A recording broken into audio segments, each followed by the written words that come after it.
Some have put the number of deities in Hinduism at an astounding 330 million. Among them we have powerful male figures, different goddesses, child and even baby forms of the divine. We have a whole array of animal deities, elephants, monkeys, cows and birds. So what exactly is going on here? Why does Hinduism need so many forms of God? Why not just one, or at least a trinity to manage the faith? Despite what some preachers say, Hinduism has no commandment which prohibits God having a form. God is not limited to one founder or text born thousands of years ago. He is here and now, ever available to those who ardently seek him. Sanatana Dharma understands that the truth lies far beyond what the mind can grasp. But at the same time, this one God, one reality, one personality can be revealed in any number of ways. If there is one thing we can conclude from creation, it is that God loves diversity. No two people are exactly the same. There are millions of species of life, and there are endless stars and galaxies. The vast array of gods and goddesses are indicative of the infinite nature of divinity.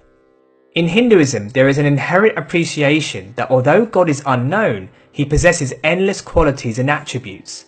These attributes are portals to another realm. They are realities that we can participate with. They are energies that manifest. And above all, they are actual personalities that we can love and adore. We must understand that ultimately Hindus are not looking to just survive God, to avoid damnation and attain eternal pleasures. Instead, they are looking to rise to a higher state of consciousness and know the truth, to know God himself. However, depending on the individual's spiritual development, they will approach their chosen deity in different ways. For many, but not all, the different forms of the divine are beings that help them get on in life. For example, Ganesha, the elephant-headed deity, is renowned as the remover of obstacles and is often venerated first before any event to ensure success. He is known as Buddhi Vinayaka, the one who grants wisdom. By worshipping and engaging with him, we are invoking the power of discrimination, the power to see good from bad and overcome any difficulties in our life. Lakshmi is the merciful goddess. She is the mother that is always giving. She encapsulates wealth, creativity and prosperity. By praising and gaining her blessings, we actively participate with that reality. We invite affluence and fortune in our life. For Hindus, the presence of God can also be revealed through nature. The great rivers that provide water and sustenance are deified as goddesses, like the Mother Ganga. The cows that provide milk and sustain farming practices are also venerated as sacred. There are even mountains like Arunachala in Tamil Nadu and Govardhana in Vrindavan which are seen as holy because of the great events which have taken place there. Hindus are comfortable seeing divinity in everything and everyone. The masters and scriptures have declared that with the right vision we can perceive and worship God in every situation. The question is not where is God, but rather, where is God not? The different deities have been seen by the masses and delivered to the masses. But people often wonder why these revealed forms are the way they are. In each deity we find numerous postures, limbs, weapons and ornaments. For the devotee, there are endearing features that add to their beauty. They are praised in songs and poetry, but they are also deeply symbolic. For instance, Shiva is often depicted in a meditative pose with eyes half open, showing that he is detached from the ways of the world. His body is smeared with ash from the crematorium, showing how he has mastered death. Between his eyebrows he possesses his third eye, the inner eye of wisdom which perceives the truth beyond this material world. He is decorated in serpents which stand for his absolute mastery of the ego and all negativity. The varied imagery, however, is not meant to just be superficially decoded. Ancient rishis understood that these symbols carry the potential to penetrate deep into our psyche and produce a profound effect.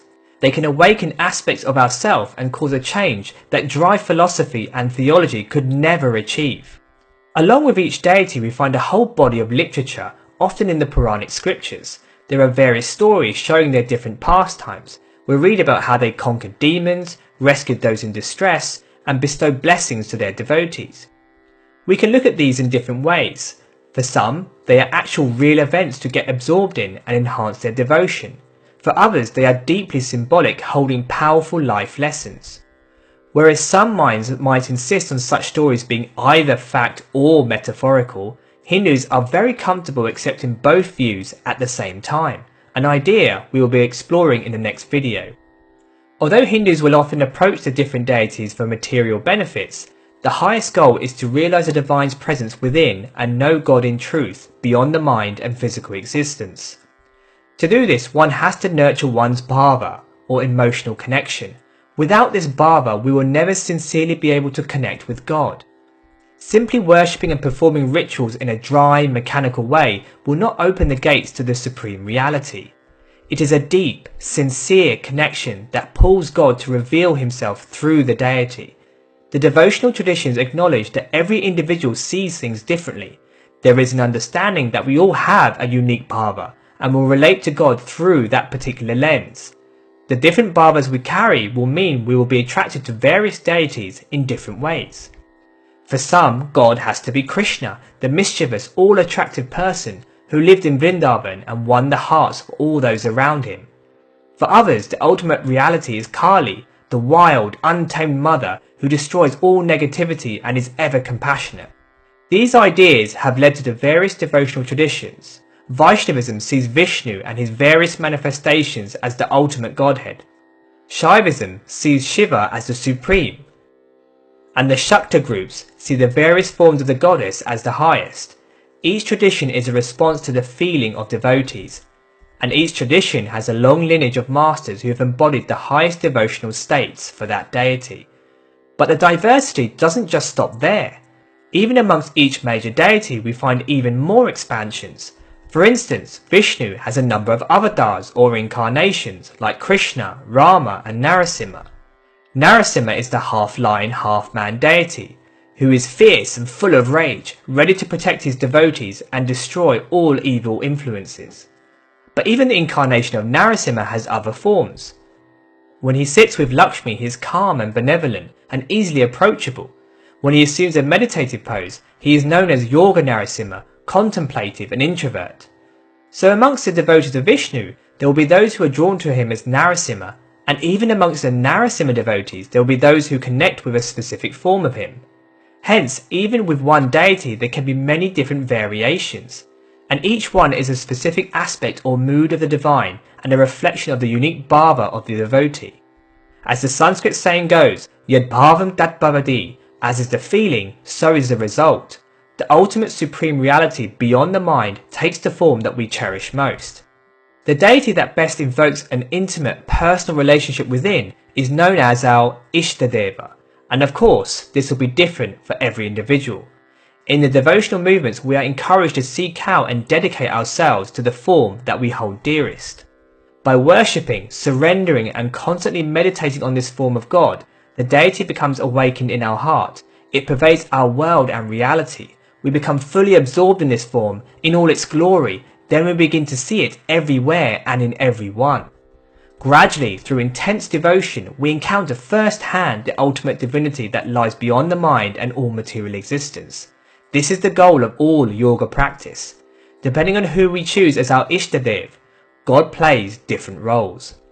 The thing to realize is that although each of the gods and goddesses embodies one aspect of the supreme reality, to the one who is fully absorbed in their chosen deity, that deity no longer becomes just a part or attribute of the ultimate. To that devotee, it becomes the completeness and entirety of God himself. Krishna says in the Gita, "However one approaches me, I approached him in the same way." If we connect with God in a superficial way, then inevitably we will invoke a superficial response. But if we give ourselves fully to that deity, then God reveals himself in full. Again, it comes down to the bhava, the depth of connection. So essentially the infinite can reveal itself fully in an infinite number of ways. Ramakrishna saw Kali as the source of everything. Mirabai saw Krishna as the highest lord.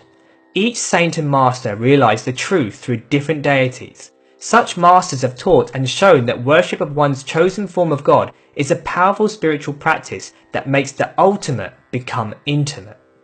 As Gandhi pointed out, there are as many religions as there are individuals. We are all at different points in our spiritual journey, and we are all people who view God in a specific way. Hinduism is a culture that meets the needs of every person. It is this pluralistic and open stance that makes Sanatana Dharma unique among the world faiths. One of the greatest things that can happen to an individual is that they find that connection with their chosen deity, that they foster a deep relationship with that form of God. Such a relationship effortlessly steadies the mind and draws the distant transcendent divinity to the seeker. As the great devotional masters have shown, in the depth of that connection lies the secret of life, the secret of who we are and the secret of who God really is. Many thanks for listening.